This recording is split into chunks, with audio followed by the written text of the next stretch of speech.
Educativo. Saludo a Marco Fernández, él es investigador asociado de México Evalúa y bueno, del TEC de Monterrey. Marco, bienvenido, buenas tardes. Hola Tania, muy buenas tardes. Un gusto saludarte. Oye, pues vaya contexto en el que nos encontramos ya a unas horas, hay que decirlo, bueno, hay dos días ya el próximo lunes, que se reabran las escuelas luego de 17 meses cerradas. Hay que decirlo que es opcional este retorno a las aulas, pero bueno, este contexto, ¿qué te parece? Que todavía sigue este jaloneo de esta carta, que bueno, pues que señala que los padres deben responsabilizarse si determinan enviar o no a los niños a las aulas. Mira, me parece por un lado que desvía la atención esta controversia de lo sustantivo. ¿Por qué? Porque por un lado, cuando presentan ustedes el video de Delfina desdiciéndose, hubiera sido bueno también ver el video de un día antes, que frente al presidente, cuando enumera los 10 puntos originales del protocolo de regreso, habla explícitamente de la carta. Ahí no había de que la inventó el Reforma y que no sabía nada el presidente estaba ahí escuchando lo de la carta, y después, como vio que creó malestar en un importante número de la comunidad de padres y madres de familia, pues echa para atrás y no tiene ningún empacho en echar por delante a la secretaria de Educación. Dicho eso, o sea, el problema o la controversia y donde se ha estado haciendo más énfasis en todo esto es en la necesidad de que las distintas autoridades en los estados, dada la falta de liderazgo de la SEP y cómo curiosamente se han querido lavar las manos de definir con mayor precisión los protocolos, pues entonces las autoridades estatales asuman su liderazgo para poder darle contenido a estos protocolos que puedan brindar mayor certidumbre a las comunidades escolares de cómo está siendo el regreso. Hay algunos lugares donde los estados sí se han asumido más su responsabilidad. Sinaloa, Jalisco, por ejemplo, Querétaro, Guanajuato, estados donde aprovecharon pilotos que se hicieron incluso a finales del ciclo escolar anterior para ir ajustando sus protocolos. Guanajuato, por ejemplo, tiene una página de internet donde los directores pueden dar ciertas características del aula y el número de alumnos que tienen por cada uno de ellos, para poder regresarles un número aproximado del máximo de aforo, dadas las condiciones que se tiene para poder definir cómo regresar en las escuelas. Sinaloa ha dicho, vamos a hacerlo paulatinamente, no pueden regresar todos al mismo tiempo, vamos a hacerlo de esta combinación. Querétaro ha dicho 346 escuelas son las primeras que van a regresar y vamos a ir aumentando el número del regreso, etcétera, etcétera. Oye, ¿te parece que hay, qué esperar del próximo lunes? ¿Cómo verías, cómo prevés este panorama de retorno presencial? ¿Consideras que hay la suficiente certeza justamente hacia la ciudadanía para que envíen a los niños a las aulas, tanto por el lado de la Secretaría de Educación como por el lado de la Secretaría de Salud e incluso desde la Presidencia de la República? Pues mira, del lado federal, con franqueza, ya no esperemos nada. Lo que Natura no dio, Salamanca no prestó. O sea, ya llevamos demasiados meses y la Secretaría de Salud se terminó haciendo guaje sobre la precisión, la SEP diciéndole, bueno, Secretaría de Salud, defíneme esto. No han ni siquiera a estas alturas del partido puesto sobre la mesa cuáles son los aprendizajes más importantes sobre los cuales se deben de centrar los docentes para poder hacer la ruta de recuperación de aprendizajes. Es por eso que es imprescindible que los estados sí asuman su responsabilidad educativa. ¿Cómo me imagino el regreso? Va a ser un regreso diferenciado. Hay lugares en donde va a haber muy poca afluencia, hay otros en los que se va a ver mayor número de estudiantes. Muy probablemente en las escuelas particulares el flujo de alumnos será mayor. Y uno de los retos que vendrá en las siguientes semanas, más allá de la controversia de cuántos se presentan el lunes, es si los problemas sustantivos en materia educativa que está arrojando la pandemia, le vamos a entrar en serio para resolverlos.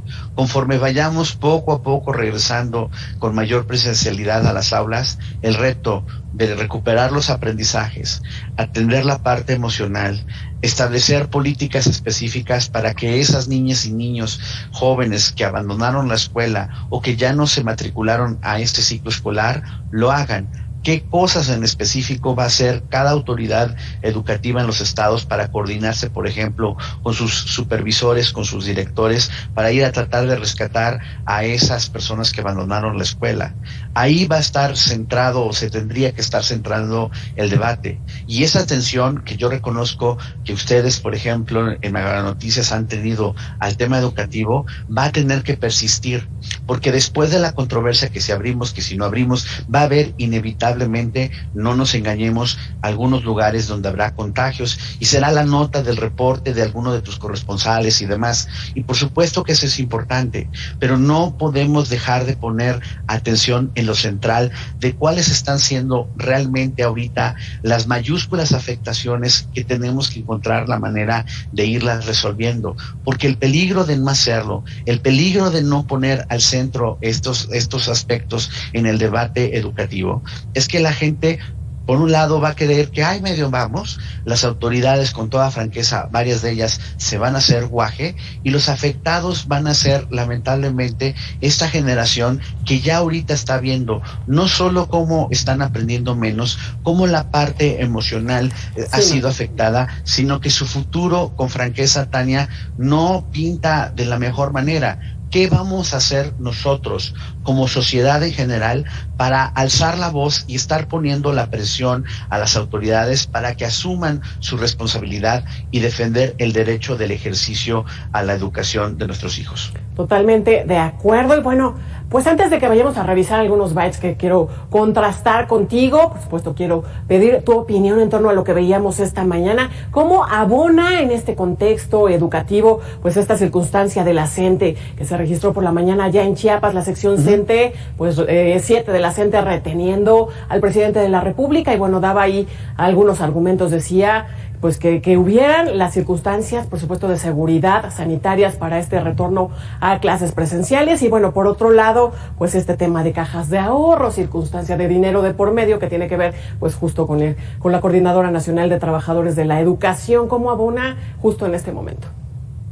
Es muy probable que en los estados donde la coordinadora tiene mayor presencia, no solo Chiapas, sino Oaxaca, por ejemplo, la CETEC en Guerrero, la parte de Michoacán, pues la asistencia a las escuelas públicas va a ser muy reducida, ¿ok? Sabemos que esta forma radical de comportamiento se ha presentado antes de la pandemia, no es nada nuevo. Lo que es nuevo es que la luna de miel que tenían los líderes de la CENTE con el presidente, pues ahorita por este punto específico pareciera estar terminándose. Hay algunos reclamos por parte de la gente de la coordinadora que son atendibles. La exigencia, por ejemplo, por supuesto, de tener los insumos básicos. Hay distintos reportes de medios de comunicación que dan cuenta cómo en comunidades rurales, por ejemplo, de Veracruz, de Oaxaca o de la propia Chiapas, no se están mandando estos insumos básicos del gel para poder garantizar la limpieza de las manos, en donde pues obviamente esas cosas abonan a crear más la molestia y la resistencia al regreso a clases. Dicho eso, también no nos hagamos, es que es súper complejo este punto que tú señalas. ¿Por qué? Porque así como hay estos reclamos que son sensatos, o en el caso de Michoacán, donde los señores de la sección 18, muchos no han recibido sus pagos de la quincena porque traen un problema serio de finanzas públicas el gobierno, también no dice Michoacán, los señores de la 18, digo ya en la fotografía completa, que justo en las negociaciones en su momento con el presidente López Obrador y la reforma reforma educativa, se legalizaron una serie de plazas que les habían dado por debajo del agua los del gobierno anterior, los de Peña Nieto. Entonces uno observa y digamos que son más grises que blanco y negro. No todo, o sea, no todo lo del reclamo de la coordinadora es absurdamente criticable, pero tampoco es que todo sea aceptable. Hay unos puntos en los que sí creo que tienen razón, pero en el tema nodal, el tema educativo, pues, con toda franqueza, no ha estado en el corazón de estos grupos por años. No es casualidad que tengamos problemas muy serios de aprendizajes que ahora la pandemia los ha expandido de manera sustantiva. Y lo que sorprende en esta disputa con el presidente es el presidente ahora hasta les dice mafiosos y los descalifica. Lo mismo que hace unos años, justo de cara a la pandemia y cuando estaban ahí sí de aliados políticos, descalificaba al gobierno de Peña Nieto, el entonces candidato López Obrador, diciendo que cómo era posible que un gobierno democrático tendría que sentarse a negociar, a dialogar y demás con los maestros, y hablaba precisamente de la coordinadora. Entonces, digo, ahora, pues le sale el tiro por la culata en ese sentido, y en todo esto, quien sonríe y quien ve se están frotando las manos, pues es el señor Cepeda, el líder del CENTE, de la parte institucional del Sindicato Nacional de Trabajadores de la Educación, porque él y su grupo siempre le han dicho a los gobiernos anteriores, y ahora le están volviendo a decir también al de López Obrador, nosotros somos los que tienes que negociar. Ya ves el otro grupo radical, nosotros somos los que tenemos que tener la relación política. Y ahí está, digo, en la fotografía amplia, cómo hay quejas de los docentes que están sujetos, tanto a los liderados de la CENTE como a los liderados del CENTE, que ven cómo hay problemas otra vez de corrupción en los procesos, por ejemplo, de evaluación para el ascenso, que tengan mejores salarios, lo que le llaman escalafón horizontal o escalafón vertical, y en donde otra vez, por más que prometieron que no iban a tener mano los señores del sindicato, otra vez la tienen y se la permiten, porque en estas disputas que estamos observando, pues por eso, a cambio de la lealtad, a cambio del apoyo irrestricto, por ejemplo, de estos señores que hace unos meses decían solo regresaremos a clases, sí, el señor Cepeda decía bajo las 3 veces que fuera con vacunados, que tuviéramos el semáforo verde, y básicamente las condiciones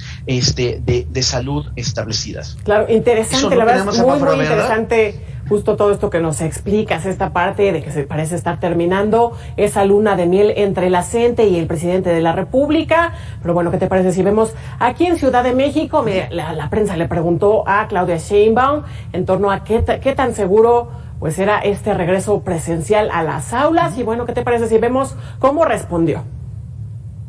En los niños y las niñas. Pues no nos hagamos, ¿no? Es cierto que no están los niños en la escuela, pero sí es cierto que están allá en el cine, que sí en la plaza, dando la vuelta, pues donde está infestado de personas, ¿no? Justo estas personas que rechazan las clases presenciales, bueno, son los que traen a sus niños paseando en la playa, como si nada, donde hay multitud de personas. Sin duda alguna, a ver, nosotros hemos hablado de esto en estas pantallas.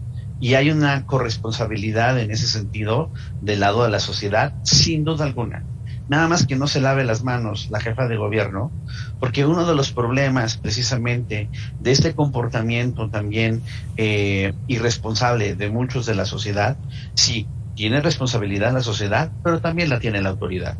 Y la tiene la autoridad porque cuando están con lo del semáforo epidemiológico y no hay ninguna medida que le siga al semáforo, que digan, oiga, estamos en rojo, y no cambiaron ningún tipo de aforo, y ni siquiera se ponen de acuerdo si estábamos en rojo o en naranja, la parte federal o la parte de la Ciudad de México. No nos hagamos también que la jefa de gobierno asuma la parte de responsabilidad que le corresponde y que no ha querido establecer realmente medidas que puedan poner orden en la ciudad asociado precisamente a la forma de el comportamiento para evitar que hubiera mayores contagios en la ciudad.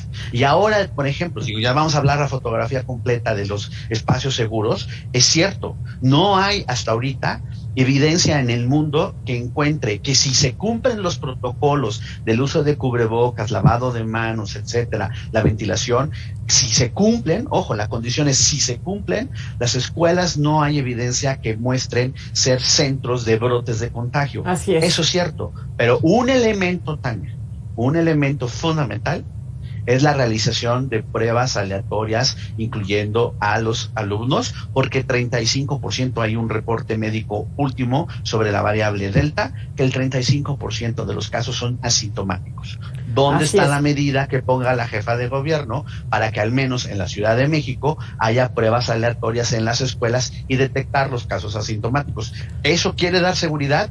Pues que ponga también los recursos para aumentar la seguridad en los planteles de la ciudad. Marco, pues se nos acaba el tiempo. Bueno, tienes toda la razón, cada quien debe de asumir lo que le corresponde respecto pues a la responsabilidad. Pero bueno, antes de despedirnos, vamos a ver parte de lo que decía José Ángel Córdoba Villalobos. Si no es posible regresar a clases presenciales el 30 de agosto, no debe haber problema, se puede hacer en cuanto hayan condiciones para hacerlo. Así lo dijo ante nuestras cámaras. Vamos a verlo rápidamente ya para cerrar. Para cerrar, ¿qué dices al respecto? Mira, es que hay lugares que tienen condiciones, otra vez, que podrían ir regresando de manera paulatina. El problema es cuando se pretende que ahí vamos todos, digamos, a la borras en el regreso. Y ese es el ejemplo de la Ciudad de México. La Ciudad de México no hizo un piloto, no te está estableciendo, por ejemplo, dadas las tasas de contagio en la Ciudad de México, decir, bueno, a ver, ahorita vamos a hacer aforos limitados, vamos a ir estos días, lunes y miércoles, martes y jueves, le estamos explicando a nuestros directores en las escuelas de la Ciudad de México que lo vamos a ir calibrando de esa manera. Nada de eso hay, no nos hagamos. Ese es el problema. Cuando hay algunos lugares que no aceptan, no asumen su responsabilidad adecuadamente, que contrasta con otros lugares como Guanajuato o como lo estamos viendo en Sinaloa, no podemos generalizar. Sí hay algunos lugares que están tratando de hacerlo de una mejor manera, y hay otros que ahí vamos a ir a aventarnos a un regreso, al ahí se va, y uno de ellos es la Ciudad de México. Así es, totalmente de acuerdo con estos señalamientos que nos pone sobre la mesa. Marco Fernández, investigador asociado de México Evalúa y del TEC de Monterrey. Gracias por estos minutos con Mega Noticias. Muchísimas gracias. Buena tarde. Muy buenas tardes. Momento de